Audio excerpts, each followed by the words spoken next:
Dëshira për të shkuar në Ventotene ka qenë e madhe prej vitesh. Doja të shkoj aty pasi kam dëgjuar shumë për ishullin, ku një nga të parët e mi, Lazar Fundo, ishte internuar në vitin 39 si një antifashist, i arrestuar në maj të atij viti në Korçë si një komunist dhe antifashist i sprovuar, një antar i Kominternit i përfshirë në listat e personave që fashistët arrestonin dhe internonin. Se në Ventotene dhe pak histori, Lazar Fundo ishte një nga intelektualët shqiptar i cili që në vitet 20 dhe deri në prag të luftës së dytë botërore kishte qenë i angazhuar në politik, kishte studiuar për jurisprudencë në Sorbonne, më pas në Shqipëri me qeverinë e Nolit, drejtoi shoqërinë Bashkimi pasi vrasjes së Avni Rustemit, më tej e gjejmë në Berlin te gjyqi Reichstagut me Gjergj Dimitrovin, më pas në Shën Peterburg në Moskë, ku dënohet me vdekje nga Stalini si një trockist, arratisët, përfundon në Mongoli, ka një periudhë kohe të paqartë, më pas gjendet në Vjenë dhe në vitet 38-39 ai është në Korçë. Në Korçë dëshmia e parë jepet nga diktatori Enver Hoxha, i cili në veprën e tij kur lindi partia dhe në veprën 21 thekson se për herë të fundit Lazar Fundo ne kishte parë para Bashkisë së Korçës më 7 prill 39, ku Fundo me fjalë gjeste kërkonte armë për të luftuar fashizmin. Pra pranon që antifashisti i parë që i fliste turmës në Korçë dhe kërkonte armë ishte Lazar Fundo. Më tej, ai thekson dhe pranon publikisht se kishte dhënë urdhrin për pushkatimin e tij më 23 shtator të vitit 1944, ku pasi u torturua, u masakrua dhe u tërhoq zvar, ai u detyrua të hapte varri me duart e tij dhe të varrosej aty. Tragjike jeta e një individi, një intelektual i cili nuk u pushkatua nga zogu si antizogist, përkundrazi, u fal, zhvilloi aktivitet komunist, nuk e vran dot as nazistët në gjyqin e famshëm të Berlinit, nuk e vrau dot as Stalini, që dënoi me vdekje, nuk e vran fashistët italian që arrestuan në maj të 39-s, shpëtoi nga internimi pikërisht në Ventotene, ku qëndroi për gati 5 vite.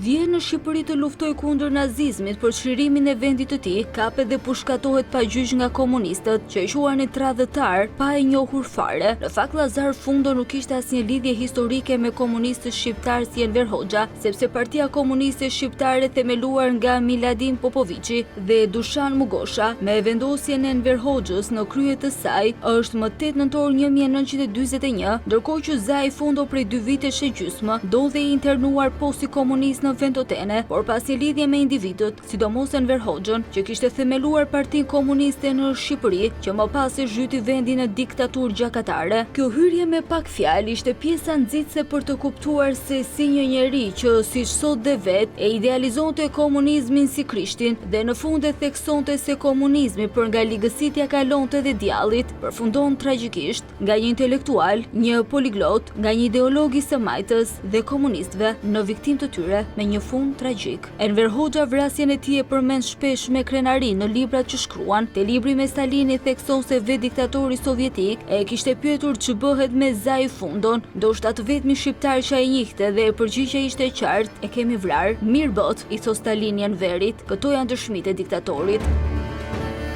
Prandaj dhe ka kuriozitet, ka një rembi të vërtetat e Lazar Fundos që në të gjithë kompleksitetin e tij duket të jetë një ideolog kokfort i së majtas që nuk pranoi kurrë ta tradhëtonte atë. Në kujtimet e tij, Sandro Pertini thotë se shpesh diskutoja me Zain, por ai më thoshte: "Unë kam qenë komunist, e kam mbyllur pjesën time politike, nuk mund të bëhem socialist apo socialdemokrat, do shkoj në Shqipëri të luftoj për çlirimin e vendit." Sandro Pertini më pas u bë presidenti i Italisë. Lazar Fundon e gjejmë te librat e Giacomo Revelit, historian italian, e gjejmë te librat e Altiero Spinelit, atij që quhej babai i Europës, ku flet për miqësinë me Zain dhe deri te ndarja me të. Në libra kujton se kishte pasur një debat të fortë dhe në fund Zain nuk e kishte firmosur manifestin, ndërkohë që Giacomo Revelli theksoi se Zai Fundo nuk u bashkua me federalistët. Në fakt dëshmitë tregojnë në të gjitha anët se Lazar Fundo nuk ka qenë një internuar i thjesht në Ventotene, ishte një nga më kryesorët, sepse e gjejmë shpesh në kujtimet e Sandro Pertinit, që më pas u bë presidenti i Italisë, Alterio Spinelit, historianëve italian, Giacomo Revelli, Isuf Luzaj e të tjerë personazhe që kushtojnë faqe të tëra mendimeve të Zai Fundos, qëndrimeve të tij.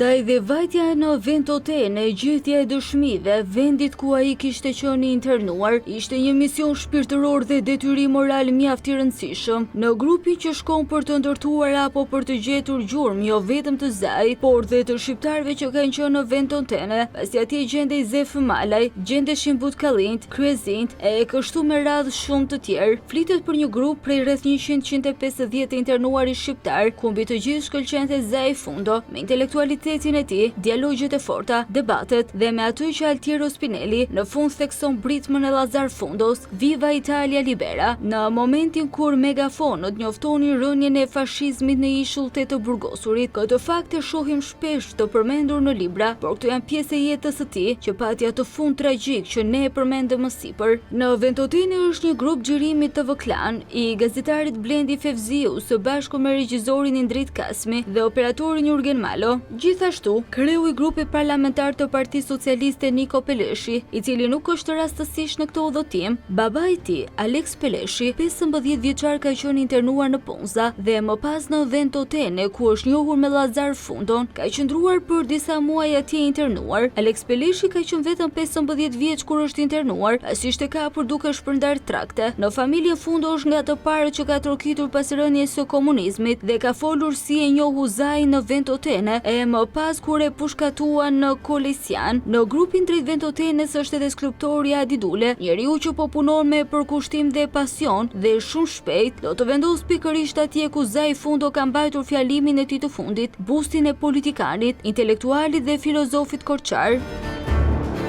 Unë si gazetar së bashku me Fatjon Hoxhallin, i cili ndihmoi shumë grupin me gjithçka ne bëm në Itali, një shofer i shkëlqyer na siguroi një rrugtim pa probleme. Agjenda jon fillon nga Napoli, rreth 70 kilometra, shkojmë në Fornia, më pas në Ventotene dhe kthimin drejt Tiranës. Ishte një udhëtim që filloi nga Napoli ku të gjithë së bashku me një furgon shkojmë në Formia për të nisur të nesërmen drejt Ventotenes, një darkë me shumë diskutime, plot emocion për atë që do të zbulonim të nesërmen. E nga Formia nisemi me një katamaran, i cili të çonte afërsisht për 1 orë 45 minuta në Ventotene. Rrugës dikush shtrihet me sediljeve, ndërkohë që Blendi Fevziu nuk ndalet me pajisjet e tij duke filmuar gjithçka. Në Ventotene na pret një banor i ishullit, por rastësisht takojmë edhe pronarat italian të ishullit të Shën Stefani, i cili është përballë Ventotenes. Gjithçka është e organizuar. Një skafe merr të gjithë grupin për ta çuar në ishullin e Shën Stefanit, një nga ishujt ku 300 vjet më parë ishte ndërtuar nga Burbonët e Napolit një burg, i cili shpesh përmendet nga Spinelli për kohën që ka kaluar atje. Përmendet në kujtime se shumë nga të interesuarit të çoheshin në atë burg, ndërkohë që pjesa tjetër e tyre mbaheshin në kamp sërish në Ventotene, sipas fotove të këtyre kartolinave që i gjetëm në ishull. Në Shën Stefan po bëhej një investim. Burgu po restauroi. Bashkimi Evropian investonte 80 milion euro që të restaurojë ky burg mes një ishulli të shkret. Në pamjen e parë kur zbret mes shkëmbime, shfaqet një statuje shënmërisë me Krishtin. Në ishullin pa njerëz që kishte qenë një vend vuajtjesh ku askush nuk kishte mundur të arratisej, ata që kishin tentuar nuk ishin gjetur më kurrë. Aty në atë shkëmb kur përvolonte dielli investohej për të mbajtur të gjalla kujtimet dhe dhimbjet që kanë kaluar në shekuj të burgosurit atje. Në hyrjen në një pllak guri është një shprehje e Sandro Pertinit, brenda këtyre mureve, ku në vitet 1800 kanë vuajtur etëri televizjes për bashkimin e Italisë që regjimi fashist i burgosi. Është mesi i ditës dhe dielli përvolon, por Blendi Fevziu dhe ekipi i tij nuk ndalen. Skulptori Dule mediton në një hije, Niko i pushtuar nga emocionet ngjitet në shkallë, hyn në qeli më qeli, e shkon deri në Tarrac. Diku zbulojmë varret të ndoshta qindra vjeçare. Ishin disa kryqe të vjetra druri, nuk kishin identitet. Gurët me shkrime po restauroheshin. Mbi ishull fluturonte pa ndalim një helikopter që largonte dherat e sillte materiale për brigadat që punonin për restaurimin e burgut. Me Blendi bëjmë disa intervista, disa video. Është përgatitur një reportazh i plot që do të jepet pikërisht ditën e vendosjes së bustit të Lazar Fundos në Korçë. Më pas i gjithë grupi që qëndroi për rreth 4 orë në diellin e nxehtë përvolues të ishullit të Shën Stefanit thehet në Ventotene. Ishulli i vogël me gati 3 kilometra gjatësi dhe 800 metra gjerësi ka krenarinë e tij manifestin Il Manifesto di Ventotene, shkruar si themel politik i Bashkimit Evropian nga Alterio Spinelli dhe Ernesto Rossi, por me kontributin e 10 intelektualëve, përfshirë këtu edhe shumë shqiptar.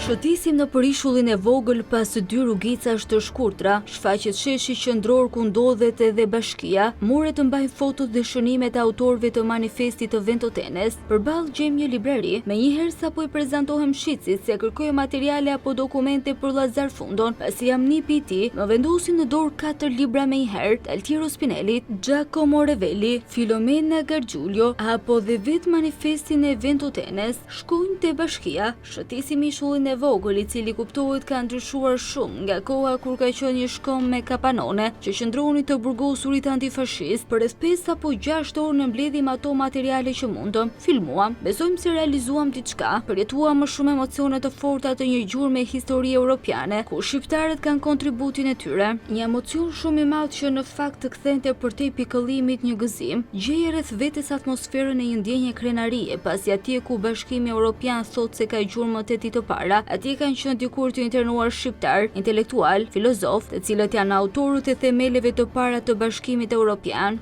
Zaifundo ka pasur debate me Spinellin dhe s'ka pranuar në fund të afirmos ndoshta manifestin, por është një nga hartuesit e tij, siç thoti Sufluzaj apo në kujtimet e Sandro Pertinit, pra janë këta ideolog të së majtës, intelektual që duhet të jenë krenaria e Shqipërisë. Sot Shqipëria për 30 vite lufton çal të hyjë në BE, por në fakt themelet e asaj BE-je i kanë hedhur djemt e Shqipërisë. Më pas kthimi vjen më shpejt drejt formja. Ndoshta nuk e tha me zë, por do donim të qëndronim më gjatë në atë ishull të largët, të vogël, por me jetë të madhe dhe fakte historike të rëndësishme në shkëmbinjtë e tij, që lidhe me jetën e mbi 850 të internuarve dhe të burgosurve nga fashistët, sepse ishin patriot, komunist, socialdemokrat, nacionalistë e të tjera. Në mbrëmje vonë shkojmë drejt Napolit për të shkuar të nesërmen që në mëngjes në Pompej. Blendi Fevziun dhe ekipin e tij nuk ka diell dhe nxehtësi që i ndal, vazhdojnë video dhe postime në rrjetet sociale. Më pas vjen koha për të ndarë, ata të gjithë së bashku kthehen në Shqipëri dhe unë largohem drejt Gjermanisë, me bindjen se jo vetëm kishin bërë një punë shumë të mirë, por sepse do shpalosnim jo vetëm përpara shqiptarëve, por përpara të gjithë Europës, se shqiptarët janë themelues të asaj që sot quhet Bashkimi Evropian. Shqiptarët janë bashkëpunëtorët e atyre intelektualëve që shkruajtën manifestin e Ventotene. Shqiptarët mund të kenë qenë të majt, të djathtë, ata ishin të burgosur, mund të kenë qenë komunist apo ish komunist, filozof, qytetar, njerëz të thjeshtë, por ama ishin pjesë e një vuajtje të internuar nga fashistët, që hodhi rrënjët e thella të asaj Europe që sot duket burokrate, e lodhur dhe Shqipërinë e mban larg saj. Në Ventotene për 5 orë është shumë pak, atje ka shumë më shumë për të parë. Do të rikthehem me ata miq, por edhe me të tjerë për të ecur përpara dhe për të treguar se shqiptarët janë rrënja e fortë shekullore, mira vjeçare e europianizimit, e qytetarisë, kulturës dhe jo vetëm. Ndaj dhe vajta në Ventotene na bën krenar dhe të përulur për të kujtuar këta burra të mëdhenj të kombit shqiptar që na lartësojnë sot më shumë se kurrë me të vërtetën e tyre që e shkruan me gjak. Nga Ventotene për CNA, Elvi Fundo.